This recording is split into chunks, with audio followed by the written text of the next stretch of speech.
So mga kaibigan, pinakita ko po ito sa inyo, pinarinig. Itong kinumpirma ni Senador Bato na binaril siya sa ulo tumba. Himalang nakaligtas. Nearest brush with death. Binaril ako, tinamaan ako sa ulo, maligtad ako. Tumba ako.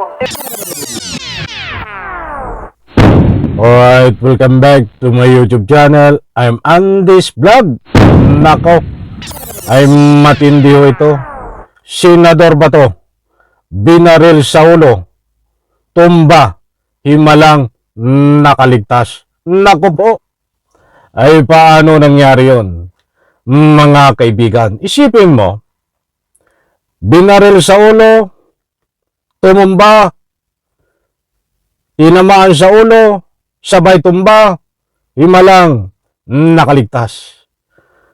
Yan po, si Senador Bato, ang matinding nangyari sa kanya. Mga kaibigan, hindi po ito fake news. Unahan ko po kayo.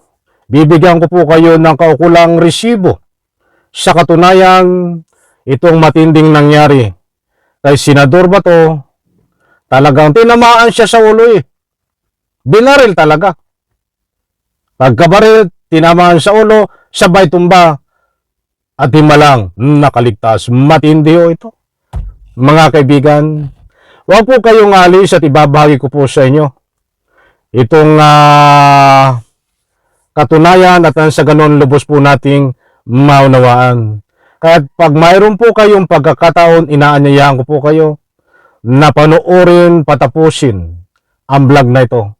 At sa ganon lubos po nating maunawaan. Heto, nako, ay matindi ho ito, mga kaibigan. Ay kung ganon, ay baka may anting-anting ito. Baka may agimat itong si Senador Bato. Kaya pag tama sa ulo ng bala, hindi ko alam kung saan lumusot.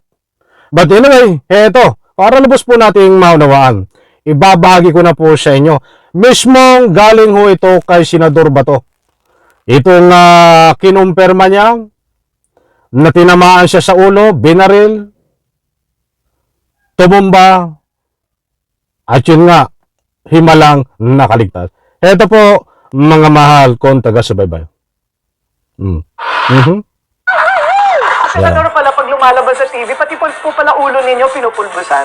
Kumikintab daw eh. Ano bang sikreto para maging isang general? Maabot mo yung pinapangarap mong ranggo. Magsumikap ka talaga sa trabaho. Isang beses lang tayo dadaan sa mundong ito. Kung anong pwede mong gawin, that will bring difference. Gawin mo na. What was your nearest brush with death? Binaril ako, tinamaan ako sa ulo, maligtad ako. Tumba ako. Nire-recruit kayo sa NP.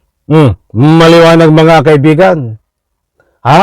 Kinumpirma ho ni Senador Bato na binaril siya, tinamaan siya sa ulo, tumba siya. Ay, siyempre, common sense, malang nakaligtas dahil hanggang ngayon ay buhay pa siya. Yan po mga kaibigan ay nangyayari noon. Siya ay kapanahonang active pa sa pulis. Hindi na sinabi kung kailan pitsa, kung kailan buwan, kung kaanong taon. Basta ang maliwanag ho dyan, ay inamin ni Senador Bato na tinamaan siya at binaril sa ulo, tumama sa ulo, tumumba. At siyempre, himalang nakaligtas. Ulitin ko po mga kaibigan. Parang gusto kong ulitin eh. Ito. Para maging isang general, maabot mo yung pinapangarap mong ranggo. Magsumikap ka talaga sa trabaho. Isang beses lang tayo dadaan sa mundong ito. Kung anong pwede mong gawin, that will bring difference. Gawin mo na. What was your nearest brush with death? Binaril ako, tinamaan ako sa ulo, maligtad ako. Tumba ako. Nire-recruit kayo sa NP. Diyos ko po, Rudy Santissima, mahal na Birhen. Ay, maliwanag po, di po ba, mga kaibigan, na binaril siya sa ulo? Ay, sige muna. Tingnan muna natin yung ulo ni Bato. Ay makikita po natin na kahit saan interview niya. At i-plus ko nga sa screen yung ulo nito yan. Tingnan niyo po yung ulo ni Bato kung may anumang piklat, pelat na sanhi ng tama sa ulo ni Bato.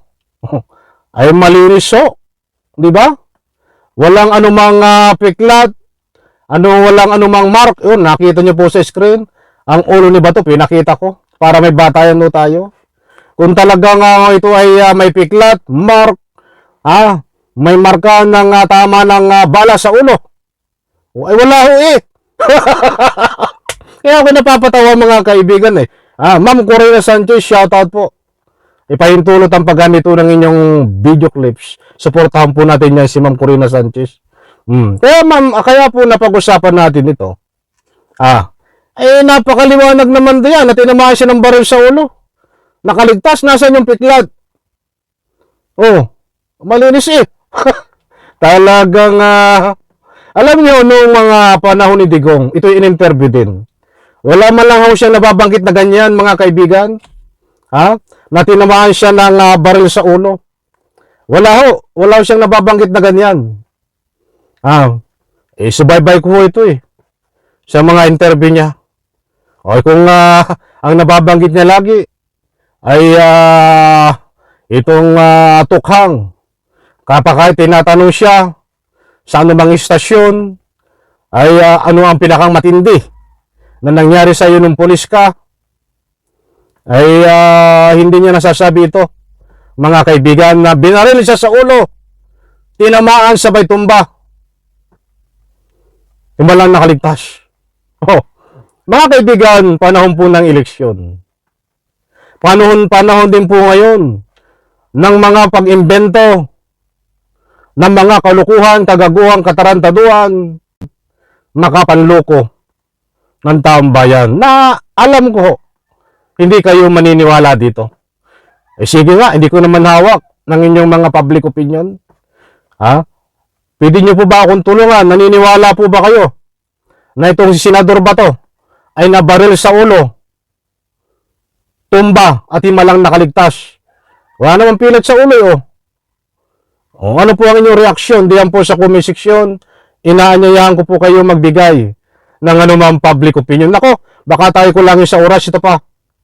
Yung mga NPA pupunta doon sa bahay namin, sabi ng parents ko, huwag kang umuwi dito dahil inabangan ka ng NPA. Sasama ka doon sa kanila sa bundok. Yung tatay ko, inaattempt ng NPA na patayin. Jam na magkakapatid. Paano po yung buhay noon ninyo sa Davao? Napakahirap. Mabuti kung may ulam. Kanin lang, lagyan ng mantika, tapos lagyan ng asin. Mahirap na mahirap ang buhay. Pito na lang kaming naiwan dahil at a very young age. Nako, lumantugtugin na yan ba to? Talagang desperado na ito eh. Nagpapaawa. Kita nyo, hirap na hirap daw ang kanilang buhay. Mga kaibigan. Samantalang noon, ang sabi niya sa mga interview, ay nasa middle class sila. Tapos ngayon magiging mahirap ang buhay niya. Naku po. Dalawa dun sa kapatid ko, namatay. Dahil sa magdagan ng sakit lang. Hindi lang nakabili ng antibiotic. Yan, namatay. Yung kwento ng tsinelas. Walang baon. Walang pamasahe. Maglakad kami pupunta sa eskulan. We had to walk 8 kilometers going to school and back. Isa lang chinilas na nabili ng nanay ko. Dalawa kami maglakad papunta sa eskulan. Tag-isang chinilas kami. Pag walang klase o kung magkapera, kukonduktor ako. Hanggang ngayon, hinahabol Ay, mahaba po itong interview na to. Mga kaibigan, bigyan po natin ng parto. Tatawa lang po ako eh. Mga kaibigan, alam ko nakuha nyo ang gusto kong ipunto. Wala po tayong anuman sinisiraan tao dito. Tayo lang po ay nagbabatay sa kanilang mga galawan. Alalahanin po natin na itong si Bato ay re-electionist. Gusto makabalik sa Senado, subalit nasa kamay po ng taong bayan sa pamagitan po ng inyong mga boto, ay wag po nating ibalik ito sa Senado. Dahil ang pinagsisilbihan po nito ay si Only Digong Sara Kibuloy at ang kanyang mga kaibigan. Hindi po ito nagsisilbi sa taong bayan. Ganon din po si Bongo, wag isama nating iboto. Mga mahal kong taga-subaybay, bibigyan po kayo ng ibang complete details kung sino ang dapat natin na ika nga po'y wag iboto. Kukulangin tayo sa oras eh. So mga kaibigan, pinakita ko po ito sa inyo, pinarinig. Itong kinumpirma ni Senador Bato na binaril siya sa ulo tumba. himalang nakaligtas. Noon po yan, mga kaibigan, ilang taon na po ang nakakalipas. Ha? Hanggang ngayon po ay buhay pa siya. Ano po ang gustong ipahiwatig dito ni Bato? Gumagawa po siya ng taktika, strategy na paawaipik. Mga istorya, nakakagati ng tao, subalit ngayon ho, kahit anong gawin niya na istorya, hindi na po ito paniniwalaan, mga kaibigan. Mantakin nyo, maniwala ka ba sa istorya niyan? Babarilin sa ulo? Nako, hindi malang makaligtas. Ayaw ko na mag-conclude doon. Basta't kayo na po ang umusga. Ito ang aking katanungan. Naniniwala po ba kayo na itong sinasabi ni Senador Bato na binaril siya sa ulo? O strategy na lang po niya para nang sa ganun matandaan siya ng tao at nang humihingi ng simpatiya para lang maibuto siya. Mga kaibigan. Inulit ko po yon. At nang sa ganun po lubos nating maunawaan. Diyan po sa comment section, inaanyayahan ko po kayong magbigay ng anumang public opinion. Basta ang gusto pong ipunto dito, nako, Bato, lumang tugtugin na ang iyong mga ginagawa. Kung gusto mong gustuhin ka ng tao, at kung gusto mong makabalik sa Senado, huwag kang gumawa ng anumang istorya. Gawin mo at ipresenta mo ang anumang iyong mabuting ugali. Anuman ang iyong ginawa na maganda na kapakipakinabang ng Republika ng Pilipinas at taong bayan, ay matatandaan yan. Kahit hindi ka mangampanya, ay ibubuto ka. Ba't sa puntong ito, ang natatandaan lang sa iyo ng taong bayan ay ang ginawa mo na maraming humihingi ng biktima. Na hustisya diyan sa sementeryo na biktima mo ng piki na tukhang. Tinaniman ng ebidensya. Kinitil ang buhay. Yan ang natatandaan lang. Ba't ang kabutihan na ginawa mo wala? Kaya huwag ka nang umasya na makakabalik ka sa Senado. Okay, ito lang ko mga kaibigan. Nakuha nyo ang gusto kong ipunto. Isang like ko sa video na ito. Bye-bye. Palakpakan.